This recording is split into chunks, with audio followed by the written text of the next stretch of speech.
con los gobernadores para también destacar la figura presidencial en medio de toda esta batalla. Después con el tema de los números, sí es una cuestión que es una construcción y hay muchas leyes que tardaron añísimos, muchos años en salir en el Congreso, y eso no quiere decir que uno tenga que abandonar la lucha, ni mucho menos intentar modificar el sistema, pero hicieron todos muchos balances en estos últimos días. Cada vez que se termina el año se hacen balances, y el de la oposición era todas las cosas que impidieron hacer en el Congreso. Sí. Como un logro. Sí. De hecho, este año que pasó fue el año con menor cantidad de leyes sancionadas en la historia moderna, desde el 83 hasta acá, lo cual es lamentable. Es lamentable.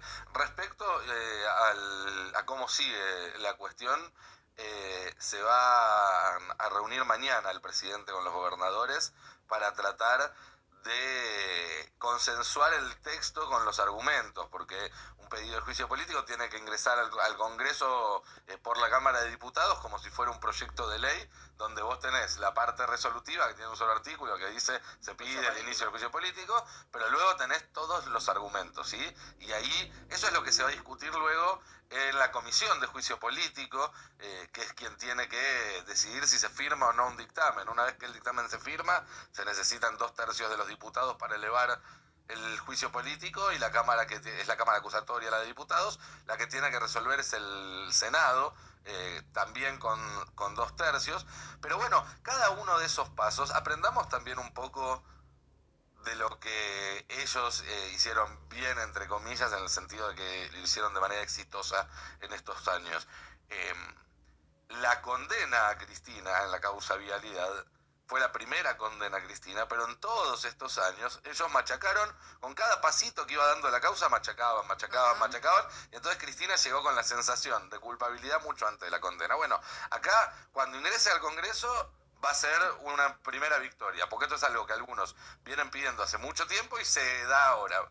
Cuando se empiece a tratar el dictamen, bueno, va a haber que dar una amplia cobertura de la discusión que se dé, quiénes defienden a Rosati, quiénes lo acusan, qué pruebas hay. Si llega a haber un dictamen que se firma por mayoría simple, bueno, ahí tenés otra tapa de diario, entre comillas, digamos. Todo esto es un proceso donde no importa solamente el final, esa votación que quizás ni siquiera se dé. Lo que importa es cómo aprovecharlo para dar una discusión política de cara a la sociedad. Porque lo que hay que cambiar en realidad, lo que tiene que haber es un nunca más de esta sociedad a lo que está pasando con la justicia. Sí, y además también ahí hay que entender que hay determinado sector que no importa cuáles son las pruebas que vos le puedas mostrar, ni los chats que vos les puedas publicar, no los van a creer nunca, ¿no? Porque también hay personas por fuera de la dirigencia política que tienen una opinión completamente formada y también consumen la información que alimenta la propia visión que ellos ya se construyeron, ¿no? Y no importa lo que les puedas mostrar, siempre va a haber un convencimiento de que lo que vos les estás diciendo es mentira y que lo que ellos creen es verdad. Ahora, hay un sector muy importante de la sociedad a la que sí se la puede convencer, ¿no? El tema es encontrar el mecanismo para lograr eso, que evidentemente hasta ahora el Frente de Todos no lo pudo, no le pudo dar la vuelta, ¿no? Cada tanto aparece Cristina, te lleva esto de la cotidianeidad del Poder Judicial, cómo afecta a tu economía cotidiana, pero no se logró tal vez penetrar en un 100% en el imaginario de toda la sociedad argentina. Es uno de los grandes desafíos para este debate, porque es un debate simbólico más allá de los votos en el Congreso. Sí. Por otro lado, para seguir agregando información, en la convocatoria que se hizo del gobierno a los gobernadores para reunirse mañana, se va a discutir no solamente el caso de Rosati, sino el de los otros 3 jueces de la Corte.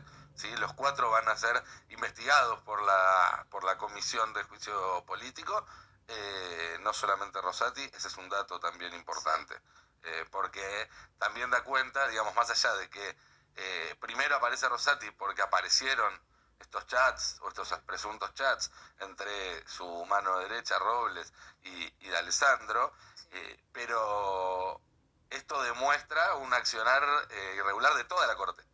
Digamos, no hace falta que estén todos los jueces en el chat cuando todos los jueces después van y firman lo que decía Rosati. Porque además algo que veníamos resaltando es cuando inicialmente Mauricio Macri intenta ingresar a Rosenkrantz y Rosati por DNU, no hubo un rechazo del cuerpo de la Corte, que en ese momento tenía otra legitimidad para pararse y decir, no, oiga, ¿cómo nos van a meter 2 ministros por una vía que no es la que corresponde?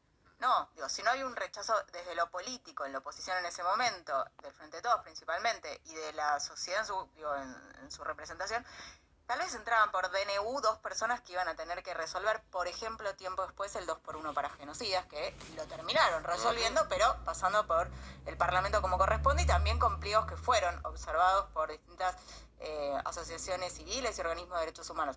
Digo, también son parte del aval a que uno ya expresidente como Rosenkrantz y un actual presidente de la Corte estén sentados al lado y tengan la posibilidad de decidir sobre nuestro país habiendo vulnerado conceptos éticos y morales para impartir justicia. También hay que decir que, y un poco lo mencionamos la vez pasada, quienes ocupan la presidencia de la Corte son la representación también de los momentos políticos, ¿no? Y efectivamente un Rosenkrantz le sirvió a Mauricio Macri en la presidencia de la Corte para parte de sus objetivos. Cuando hablas de los éxitos, digo, me parece que también tuvieron una Corte bastante servil.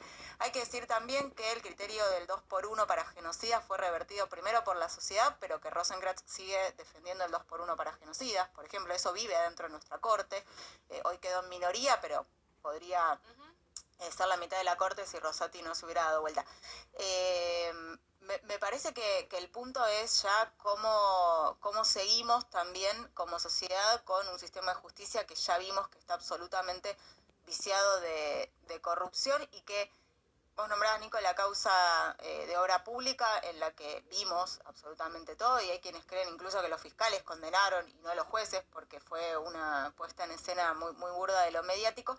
Pero también, digo, está este sector que decía Carla recién que aunque vea los chats cree que está bien por, me parece, al menos 2 motivos. Uno es cómo se lo comunican los canales que deciden para recibir la información y otra es también esta idea de bueno, sí, tal vez Mauricio Macri espió a los familiares de Lara San Juan, pero Cristina hizo esto, esto y esto. Digo, me parece que también ahí hay como una cosa en la que está bien meterte a la Corte dentro de tu casa. Digo, me parece que está bueno ese mecanismo de decir, ponele que no te importa lo de Mauricio Macri porque no tenías un familiar en Lara San Juan y sos un egoísta que no se solidariza con esa familia.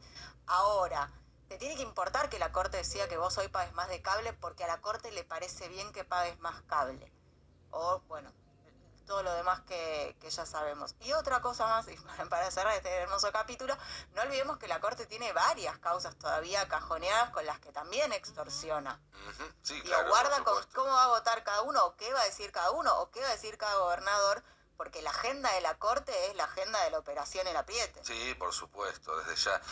Mientras tanto, siguen apareciendo elementos que nos permiten cada vez estar más convencidos de que lo que leímos en esas filtraciones es cierto, porque con el primero, con lo de los huemules, estuvo la comprobación a través de fechas que coincidían y demás. Acá todavía eso no está tan claro, porque hay menos referencias a cuestiones concretas, pero lo que se ve, que es lo mismo que se vio, por ejemplo, cuando empezó a investigarse aquella charla de Milman en el Café Casablanca, lo que se ve es gente que miente para despegarse y queda muy rápidamente en evidencia que mintió. No sé si leyeron el viernes,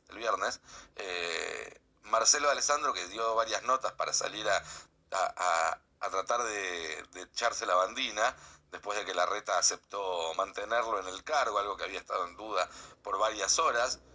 Habrá que ver, digamos, si esto tuvo que ver con una cuestión de reducción de daños, de que hay más información que puede llegar a perjudicar a Larreta. Algo que, digamos, también, y después en todo caso, u otro día en el pase nos podemos extender sobre esto, es un obstáculo que Larreta no esperaba en su carrera presidencial en este momento, y grande, importante. Pero de Alessandro fue confirmado, salió, dio varias notas para blanquearse, y la verdad que estas notas no convencieron mucho, me da la sensación. No solamente porque se negó a dar algunas precisiones. De hecho, por ejemplo, en la entrevista en La Nación, lo primero que le preguntan es sobre el viaje a Lago Escondido, y él dice, ¿qué tiene que ver esto con los chats? Sí. Oiga. Claro, ¿qué tiene que ver esto con el vínculo que tengo con la Corte? Claro. Sí, y en un momento le preguntan quién pagó el viaje. Sí. La Nación, no C5N, no El Destape, no Página 12, no La Izquierda Diario, no Revista Sudestada, no, La Nación. Y él contesta, lo pagamos cada uno de nosotros, presentaron las facturas, y la FIP ya determinó que las facturas eran reales y estaban bien. Mentira. Mentira. Yo me comuniqué con la gente de la FIP y les pregunté, che, ¿ustedes determinaron que estas facturas eran reales y estaban bien? Como dijo públicamente, on the record, el ministro de Seguridad de la Ciudad de Buenos Aires. Y me contestaron, no, no es así.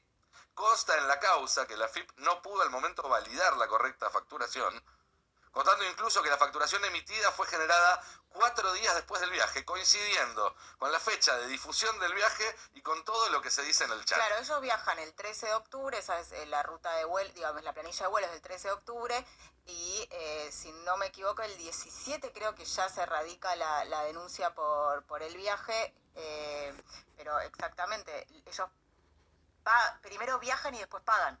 Claro. A mí no me pasó. Sí, él explica que algunas agencias de viaje hacen eso, te mandan la factura unos días después, pero digo, más allá de eso, él dice que la FIP corroboró que estaba todo bien, y la FIP dice todo lo contrario. Por dice, ahí él tiene otra esto FIP. coincide... Capaz que... Una FIP paralela, no sé, así como tiene una AFI paralela, le agregaron una P al final. Te muestra un poco cómo va a ser la discusión, porque acá cada uno inventa la historia que quiere, ¿no? O sea, si a vos te sirve decir que la FIP te dijo que las facturas están todo bien, lo decís sin ponerte colorado, y eso se publica y punto. Y después saldrá la desmentida, pero ¿a quién le importa la desmentida? ¿La va a publicar La Nación a la desmentida? ¿La va a publicar Clarín a la desmentida? También es un tema, ¿no?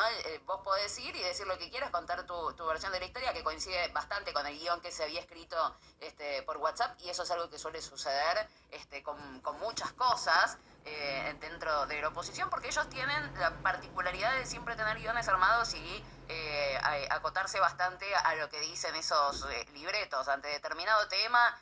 Salen públicamente en las redes sociales y los especialistas a ellos les dicen cuáles son los puntos que tienen que tocar para expresarse sobre ese tema, ¿no? Pero más allá de eso, de que nosotros sabemos cuál era la respuesta que iban a dar públicamente, que efectivamente dan esa respuesta públicamente, y como dice Nico, terminan mintiendo en esa respuesta que dan públicamente, inventan su propia historia de todos modos, y hay gente que la va a creer. La diferencia es que si esa declaración de Alessandro hubiese sido en sede judicial en vez de La Nación Más, claro, no podría. Es falso testimonio, sí, claro. Y es un delito. Digo, Sí, lo mismo que pasó supuesto. con las asesoras de Milman con respecto a la reunión en el bar Casablanca, que primero dijeron, no, nunca fui, y le mostraron y dijeron, sí, fui ahí, ahora me acordé. Bueno, la desmemoria selectiva no es un argumento para evitar, claro, es un delito. Ahora, en este caso en particular está la causa judicial, el tema es que hasta que no salió en lo mediático no avanzaba.